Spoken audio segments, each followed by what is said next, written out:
अस्सलामुअलैकुम नाज़रीन कराम, नई वीडियो में आपको खुश आमदीद कहते हैं। उस्मान डार का इंटरव्यू करने की ठंड पड़ चुकी होगी क्योंकि कामरान शाहिद को लेने के देने पड़ चुके हैं। वहीं दूसरी जानिब उस्मान डार की वालदा का एक ताज़ा बयान जिसने ताकतवरों के तमाम तर मंसूबों को नाकाम बना दिया है और यूं लग रहा है कि अब जलती पर तेल पड़ चुका है। जो ये हासिल करना चाहते थे कुछ ताकतवर हल्के उस्मान डार के इस इंटरव्यू से, वो सारे का सारा मंसूबा तहस नहस हो चुका है। उस्मान डार के इस इंटरव्यू पर अडयाला जेल में बैठे कप्तान का बड़ा खड़ाक भी सामने आया है। पाकिस्तान तहरीक इंसाफ ने भी इस सब के ऊपर खामोशी तोड़ी है, लेकिन दो चीज़ें बड़ी इंटरेस्टिंग हैं। एक तो कामरान शाहिद के साथ जो हो गया है, कामरान शाहिद ने खुद ये सोचा भी नहीं होगा। दूसरी जानिब उस्मान डार की वालदा ने, सिनफ़े आहन ने इस वक्त पूरे का पूरा मंसूबा खाक में मिलाया है। ये बड़ी इंटरेस्टिंग डेवलपमेंट्स हैं, वीडियो पैगाम भी है आप सब के सामने जो मैं रखूँगा, लेकिन इसमें जो एक नुक्ता सब इग्नोर कर रहे हैं उसे भी हम समझने की कोशिश करेंगे। और अल्लाह अल हक है, इमरान खान की आज सालगिरह का दिन है। वो पहली मर्तबा अपनी सालगिरह इस वक्त जेल में गुजार रहे हैं, लेकिन इमरान खान इस वक्त मुतमईन है, इमरान खान को फ़र्क नहीं पड़ रहा। तो ये सारी की सारी चीज़ें मैं एक एक करके इस वीडियो में आपके सामने रखूँगा। नाज़रीन कराम, इस वक्त पाकिस्तान तहरीक इंसाफ ने अपने मुनहरिफ रहनुमा उस्मान डार के इंटरव्यू पर रद्द अमल देते हुए इसे स्क्रिप्टेड करार दिया है। तफसीलात के मुताबिक पाकिस्तान तहरीक इंसाफ के मुनहरिफ रहनुमा उस्मान डार ने जो इंटरव्यू दिया उसके बाद अब लोग इस पर अपनी खामोशी भी तोड़ रहे हैं। हमाद अजहर ने भी स्टेटमेंट दिया है कि अब जबरी प्रेस कॉन्फ्रेंस का फॉर्मेट बदल दिया गया है। अगवा हो या गिरफ्तार, कैदी अब चाय की प्याली और एक एंकर के साथ किसी के घर में बैठेगा। स्क्रिप्ट वही है पुराना। हम सोच भी नहीं सकते कि उस्मान डार के साथ पिछले 2 हफ्ते में क्या बीती होगी, किस किस हरबे को इस्तेमाल किया गया होगा उस पर, और जाहिर है कि ये कंसर्न्स हैं कि क्या कुछ किया होगा। कासिम सूरी ने लिखा कि जोर ज़बरदस्ती, जुल्म, तशद्दुद का कारोबार बंद, ख़ानदान के लोगों को डरा धमका कर वफादारियाँ तब्दील करने का सिलसिला फ़ौरन बंद होना चाहिए। इमरान खान पाकिस्तान है और पाकिस्तान इमरान खान है। इस तरह पाकिस्तान तहरीक इंसाफ कमज़ोर नहीं बल्कि मज़ीद मजबूत हो रही है, और ये एक हकीकत है। अगर आप इस नुक्ते को समझ लें कि इमरान खान इन सारी चीज़ों से मजबूत हो रहा है, इमरान खान को कमज़ोर करना था, नैरेटिव बनाना था। उस्मान डार की वालदा का ज़रा आप बयान सुनिएगा, आपको समझ लगेगी और इसमें अहम नुक्ता भी हम समझेंगे। अब हाफिज़ फ़रत ने लिखा कि रूए ज़मीन पर कौन इस शख्स के इतराफ़ी बयान पर यकीन करेगा जो लापता अगवा शुदा शख्स गिरफ्तार भी नहीं या जेल में भी है। इन बयानात को अदालतें आसानी से मुस्तरद करती हैं और अवाम इंतखाबात में ऐसे बयानात की किस्मत का फ़ैसला करेगी। पाकिस्तान तहरीक इंसाफ से ताल्लुक़ रखने वालों को अगवा करके तशद्दुद का निशाना बनाकर वफादारियाँ तब्दील करवा कर इमरान खान के ख़िलाफ़ बयानात को कोई भी कबूल नहीं करेगा। हम सब समझ सकते हैं कि किस कर्ब से उस्मान डार और उनकी फैमिली गुजरी। इस वक्त यकीन माने लोग ना उस्मान डार को बुरा भला कह रहे हैं, लोग उस्मान डार की मजबूरी समझ रहे हैं। और वैसे भी उस्मान डार के साथ जो कुछ हुआ है वो बहुत कम लोगों के साथ हुआ है, उनकी वालदा, उनके घर वालों के साथ। और आपको पहला छापा याद है जिसमें पंजाब पुलिस के एहलकारों ने इंतहाई घटिया बात उस्मान डार की वालदा को कही। वो बात कौन भूल सकता है, वो वीडियोस कौन भूल सकता है। एक बंदा रुपोश है, आप उसके घर वालों के साथ करते क्या हैं? ख़वातीन, बच्चों और औरतों को, बूढ़ी खातून और उनकी वालदा और बच्चों के साथ आप करते क्या हैं? आप उनके घर जाते हैं, आप उनके घर को सील करते हैं और आधी रात ख़वातीन को सड़क पर छोड़ देते हैं बेसरो सामानी की हालत में।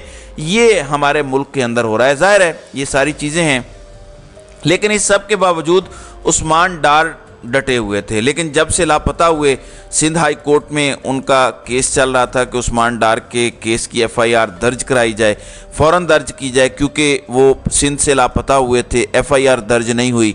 सिंध हाई कोर्ट के ऑर्डर्स पर जो कुछ भी हुआ वो अभी तक किसी को नहीं पता कि उस पर अमल हुआ है या नहीं, लेकिन इंटरव्यू हो गया। अब पाकिस्तान तहरीक इंसाफ के जबरी तौर पर लापता किए गए रहनुमा उस्मान डार की मंजर आम पर अचानक आमद और एक निजी TV चैनल को इंटरव्यू पर पाकिस्तान तहरीक इंसाफ ने अपना रद्द अमल दिया है। मरकज़ी मीडिया डिपार्टमेंट खान साहब की मंजूरी से ये स्टेटमेंट्स होती हैं। खान साहब ने डायरेक्शंस दी हुई हैं और आपको पता है कि रऊफ़ हसन बड़े अच्छे अल्फाज में ऐसे भिगो कर इन पर्दा नशीनों और ताकतवरों के मुंह पर जूते मारते हैं। मैं उस पर भी बात करूंगा कि कामरान शाहिद के साथ जो हुआ है और उस्मान डार की वालदा ने जो कहा है, लेकिन ये आपने सुनना है और सर धुनना है कि पाकिस्तान तहरीक इंसाफ ने इस इंटरव्यू के साथ क्या किया है। निजी टीवी चैनल को उस्मान डार का इंटरव्यू नई बोतल में पुरानी शराब करार दे दिया गया है। 24 रोज तक नामालूम अगवाकारों की हिरासत में गुजारने के बाद उस्मान डार की एक निजी टीवी चैनल पर रूनुमाई बिलाशुबा खुद अगवाकारों को बेनकाब करती है। ये कहना है पाकिस्तान तहरीक इंसाफ का।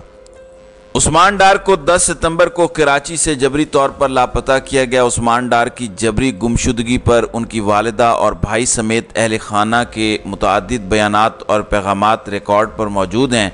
पिछले 5 माह के दौरान उस्मान डार की रिहाइशगाह पर पुलिस के छापों, उनकी वालिदा और दीगर खवातीन अहल खाना से बदसलूकी और उनकी फैक्ट्री और रिहाइशगाह पर पड़ने वाले ताले पूरी कौम देख चुकी है। इन 24 रोज़ा गुमशुदगी के दौरान जिस्मानी और जहनी तशद्दुद और जबर के आसार, उनकी कांपती आवाज़, मुतज़ब्ज़ब बॉडी लैंग्वेज और बेरब्त ख्यालात से वाज़ेह है। 9 मई के 5 माह बाद 24 रोज़ा जबरी गुमशुदगी के बाद दिए गए इंटरव्यू की आवाम की निगाह में कोई अहमियत नहीं है और ना ही इसकी कोई कानूनी हैसियत है। खदशा है कि इसी किस्म के हथकंडे हमारे दीगर अगवा कुनिंदगान बशमूल सदाकत अब्बासी, फ़रूख हबीब और शेख रशीद पर भी आजमाए जाएंगे और ऐसे ही मज़ीद ड्रामे नशर किए जाएंगे। हमें उस्मान डार से हमदर्दी और पार्टी के लिए उनकी वाबस्तगी का कुल्लियतन एहसास है। चेयरमैन इमरान खान की बेगुनाही और तहरीक इंसाफ को मुयस्सर अवामी तायद की गवाही खुद उस्मान डार ने दी है। मुल्क को घिसे पिटे ड्रामों और फिल्मों की भेंट चढ़ाने की बजाय 9 मई के वाक़यात की आला सतही अदालती कमीशन के ज़रिए तहकीकात और आवाम को वोट का हक देने के लिए 90 रोज़ की दस्तूरी मुद्दत में इंतखाबात करवाए जाएँ। मिन जानिब मरकज़ी मीडिया डिपार्टमेंट पाकिस्तान तहरीक इंसाफ। दूसरी जानिब मीडिया एथिक्स पर भी बात हो रही है। कुछ ऐसे सहाफ़ी भी जो पाकिस्तान तहरीक इंसाफ के मुखालिफ समझे जाते हैं, वो सहाफ़ी भी अब इस सब के ऊपर खामोशी तोड़ रहे हैं। बल्कि मैं एक सहाफ़ी का ट्वीट देख रहा था और ये इमरान खान के बहुत ज़्यादा मुखालिफ हैं।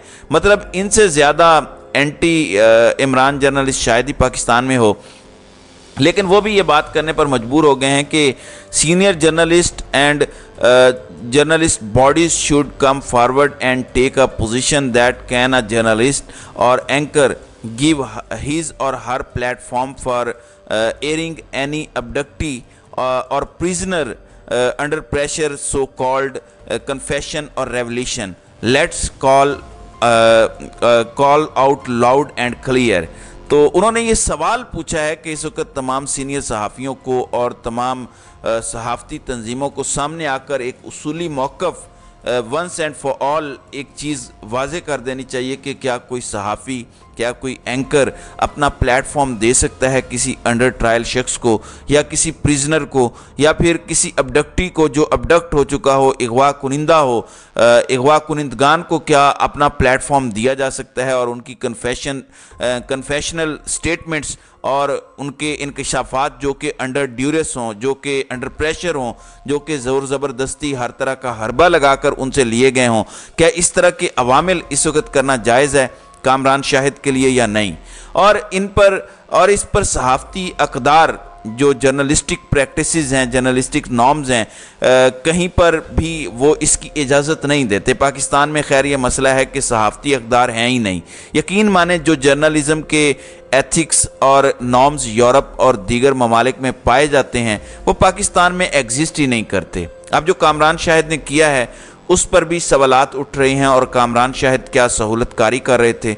अब वो सहाफ़ी भी सवाल उठाने पर मजबूर हो गए हैं जो इमरान खान के इंतहाई मुखालिफ समझे जाते हैं। अब कामरान शाहिद को भी लेने के देने पड़ गए हैं, उनसे सवालात हो रहे हैं। आप अपना घर भी दे रहे हैं, अपनी हवेली भी दिखा रहे हैं, आप उनके साथ शुगल भी लगाने की कोशिश कर रहे हैं, उन्हें कंफर्टेबल करने की भी कोशिश कर रहे हैं, उन्हें दौड़ा भी रहे हैं एक तरह से इनडायरेक्टली लोगों को दिखाने के लिए कि उनके साथ कुछ हुआ नहीं, वो बिल्कुल हट्टे कट्टे हैं। ये सारी चीज़ें हो रही हैं। वहीं मैं समझता हूँ ये जो कुछ भी हो रहा है मुल्क के अंदर अवाम सब समझ रही है, अवाम को हर चीज़ समझ आ रही है।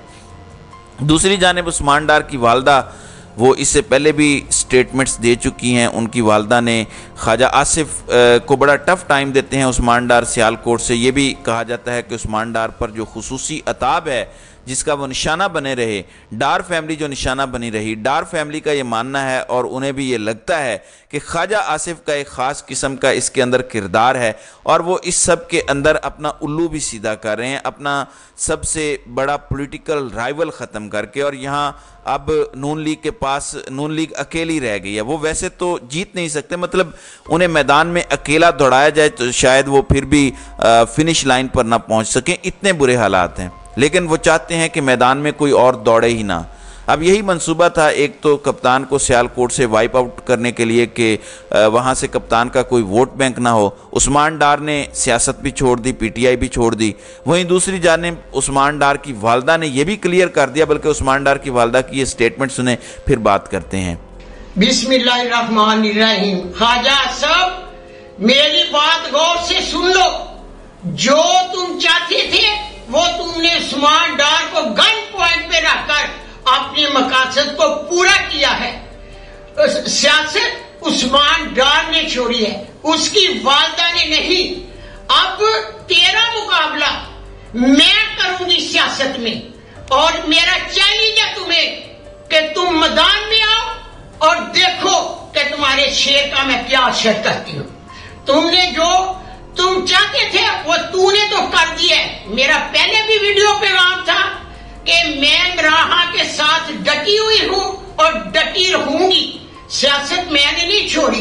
अब मैदान में आओ तो देखो क्या होता है। जी नाजरीन इकराम, आपने ये स्टेटमेंट सुनी और जिस तरह से ये डटी हुई हैं और जिस तरह से इन्होंने ये स्टेटमेंट शेयर की है, ये स्टेटमेंट इनके बेटे उस्मान डार के भाई उमर डार जो कि अभी रुपोश हैं उन्होंने भी शेयर की है और ये किसी भी सूरत पीछे हटने को तैयार नहीं है। सो आई पर्सनली थिंक कि ये एक बहुत बड़ी डेवलपमेंट है और जाहिर है कि इसने भी ताकतवरों का एक जो नैरेटिव फ्लॉप किया है। मकसद क्या था कि एक नैरेटिव बनाना था, बयानिया बनाना था इमरान खान के खिलाफ, जो नहीं बन पाया। नामुमकिन है कि बन पाए, बल्कि ये बयानिया उल्टा गले पड़ रहा है। इमरान खान की इससे भी पॉपुलैरिटी बढ़ रही है। आप सोशल मीडिया पर जाकर देख लें, ये मैं नहीं कह रहा, मैं सिर्फ वो रिपोर्ट कर रहा हूँ, आपको हकीकत बता रहा हूँ और हकीकत से मुंह ना छुपाएं, सच सुनना सीखें। आप पूरी तरह से फेल हो चुके हैं, अमरीकी गुलाम पूरी तरह से नाकाम हो चुके हैं। इसलिए अब ज़ुबान खल्क को नकारा खुदा समझें, हर चीज़ हल हो जाएगी। लेकिन ये ताकतवर समझने के लिए अनफॉर्चुनेटली तैयार नहीं है। तो नाज़रीन इकराम, आपकी इस वीडियो के हवाले से क्या राय है? आप अपनी राय का इजहार कमेंट सेक्शन में ज़रूर कीजिएगा।